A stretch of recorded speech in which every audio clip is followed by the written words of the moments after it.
આજે આપણે બનાવશું રસાવાળું બટેકાનું શાક.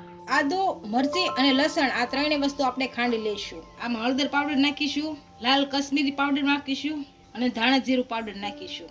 આ ત્રણેયને આપણે મિક્સ કરી લઈશું. આમાં થોડુંક પાણી નાખીશું. બધા બટેકાને આપણે કટિંગ કરી લીધું છે અને થોડાકને ક્રશ કરી લીધા છે, કેમ કે ગ્રેવી જાડી થાય એટલા માટે. આમાં હવે રાઈ નાખીશું. આપણે રાઈ આવી ગઈ છે, આમાં જીરું નાખીશું, આમાં હિંગ નાખીશું, આમાં મીઠા લીમડાના પાન નાખીશું, સૂકા 2 મરચાં નાખીશું. આપણે જે લસણની ગ્રેવી કરી હતી એ નાખી દઈશું. આ બળી ન જાય એ માટે આપણે પાણી નાખીશું.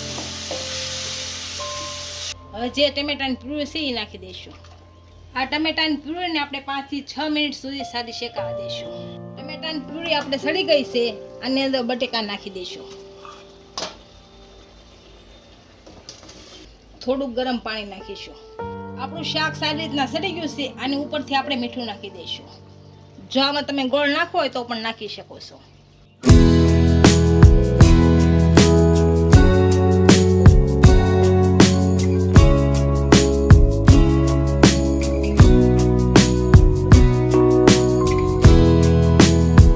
ફૂલ વિડીયો જોવા માટે મમ્મીની રસોઈને વિઝિટ કરો.